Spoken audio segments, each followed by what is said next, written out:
দেখো এই মুহূর্তে সরাসরি স্ক্রিনে তোমরা অষ্টম শ্রেণীর ফাইনাল পরীক্ষার কোশ্চেনটা দেখতে পাচ্ছ। ফুল মার্কস তোমাদের রয়েছে 70, সময় তোমাদের রয়েছে 2 ঘন্টা 30 মিনিট। দেখো প্রথমেই একে দাগে তোমাদের একটা সিনিয়র প্যাসেজ রয়েছে, খুব ভালো করে তোমরা কিন্তু প্যাসেজটা পড়বে, তারপরে কিন্তু প্রশ্নের উত্তরগুলো শুরু করবে।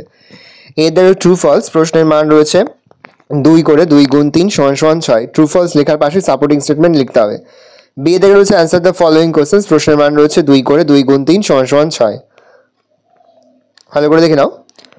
দেখো তারপরে তোমাদের রয়েছে 2 এর দাগে একটা পোয়েমের প্যাসেজ, খুব ভালো করে তোমরা কিন্তু পোয়েমের প্যাসেজটা পড়ে নেবে, তারপরে কিন্তু প্রশ্ন উত্তরগুলো শুরু করবে। এর দাগে 2টি প্রশ্ন দেওয়া রয়েছে, প্রশ্নের মান 1 করে 1 ইন্টু 2 সমান সমান 2। বি এর দাগে রয়েছে 2টি প্রশ্ন, প্রশ্নের মান 1 করে 1 ইন্টু 2 সমান সমান 2। সি এর দাগে তোমাদের 2টি প্রশ্ন দেওয়া রয়েছে, প্রশ্নের মান 2 করে 2 গুণ 2 সমান সমান 4। 3 দাগে আনসিনের প্যাসেজগুলো দেওয়া হয়েছে, খুব ভালো করে কিন্তু আনসিনের প্যাসেজটা পড়ে নেবে।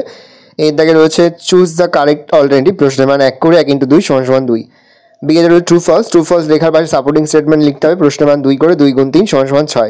সি এর দাগে রয়েছে অ্যান্সার দ্য ফলোইং কোশ্চেন্স, প্রশ্নের মান 2 করে 2 গুণ 3 সমান সমান 6। ডি এর দাগে তোমার 2টি প্রশ্ন রয়েছে, প্রশ্নের মান রয়েছে 1 করে 1 ইন্টু 2 সমান সমান 2। তো গ্রামার থেকে প্রশ্ন 4 এর দাগে রয়েছে ডু অ্যাজ ডাইরেক্টেড, এখানে মোট তোমাদের 4টি প্রশ্ন রয়েছে, প্রশ্নের মান 2 করে 2 গুণ 4 সমান সমান 8। 5 দাগে রয়েছে তোমাদের আর্টিকেল প্রিপোজিশন, প্রশ্নের মান 1 করে 1 ইন্টু 4 সমান সমান 4। তারপর রাইটিং স্কিলের মধ্যে প্রথমে লেটার রাইটিং, অর দিয়ে রয়েছে প্যারাগ্রাফ রাইটিং, তারপর স্টোরি রাইটিং, অর দিয়ে আর একটু রাইটিং স্কিল রয়েছে। এই রয়েছে টোটাল তোমাদের ফাইনাল পরীক্ষার ক্লাস 8 এর ইংলিশের প্রশ্নপত্র। ভালো করে দেখে নাও।